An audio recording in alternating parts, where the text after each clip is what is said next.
Hi, this is a tutorial on Holst Planets, the Concertmaster Solo. This is for my students who are auditioning for BSYO Youth Orchestra and in the violin section. So this Concertmaster Solo poses a lot of different technique difficulties. One of them, of course, there's the fact that it's in 6 sharps. But then there's also the fact that there are a lot of really awkward string crossings, and really this should be very atmospheric. It should sound absolutely effortless, and when you hear all those string crossings, I think it kind of detracts from the sound that you're going for. So as much as possible, I try to stay on the same string, which means that instead I'm going to be using extensions. So let me just play it for you and show you what I mean.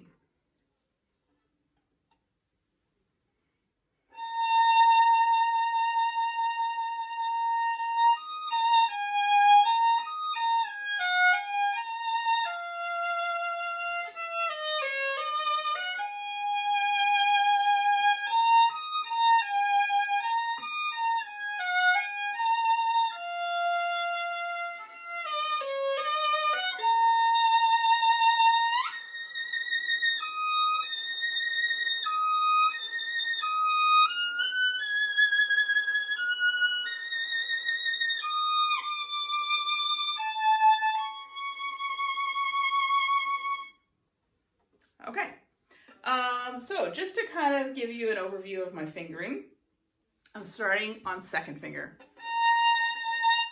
And then for the D sharp, anytime I have that D sharp, I'm doing an extension to 4. And then I still have that 1st finger there for the G sharp.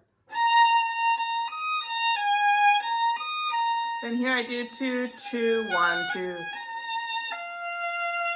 Then here I'm in 2nd. So that next measure, E sharp again, but I'm playing with 3rd finger.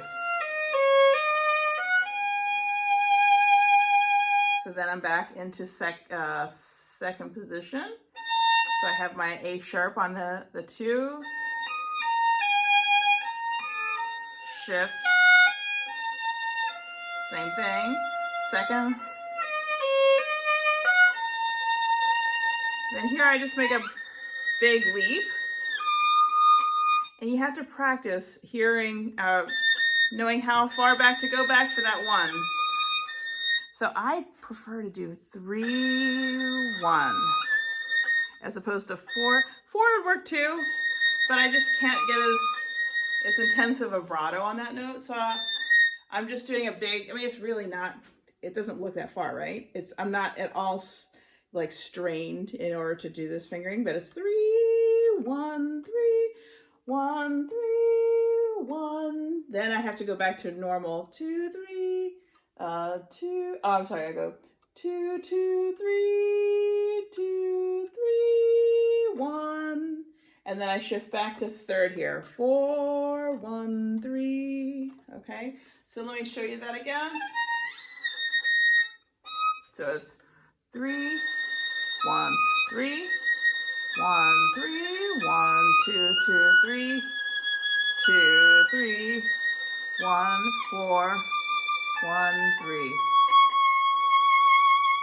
Okay, and obviously if I were taking this audition, I would need to practice it a lot more, but I'm just doing this right now just to play it for you and give you some tips. If you are having trouble hearing those pitches way up high, I would suggest playing them down an octave. So A sharp, D sharp, A sharp.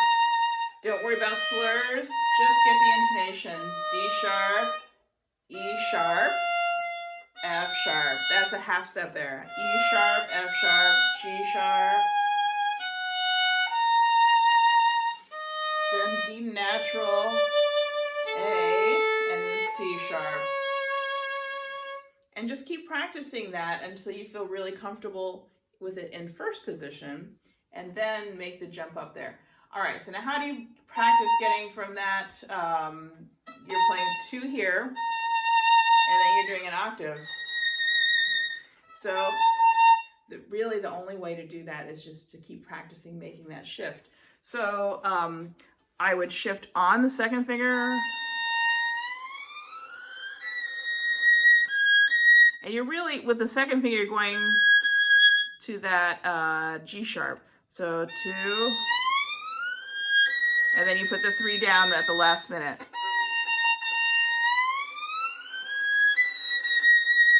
Okay, so, but then you have to, of course, really lighten the pressure while you actually make the shift.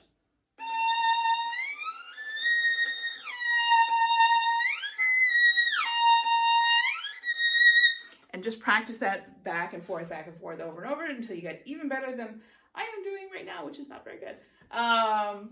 This is just a really hard excerpt, and it just takes a lot of practice to get it really, really beautifully. I would also practice, if you're going to do that extended fingering that I'm suggesting, I would practice, sorry, doing the wrong fingering, 2, 4,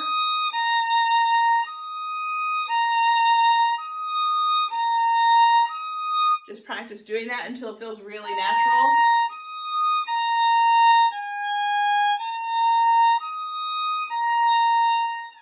And then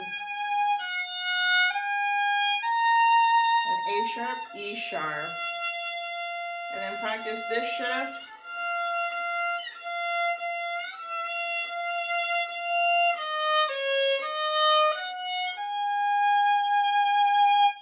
Okay, so just practice everything very slowly, hold things out, develop your ear, try it with a tuner. Keep in mind that the tuner is going to say things like B flat, but you need to know your enharmonic equivalent. B flat is the same as A sharp. So if you're looking for an A sharp and your tuner says that you're playing a B flat, you are playing it correctly. Same with E sharp. E sharp, it's going to say it's an F natural. So, so hopefully that helps. Good luck.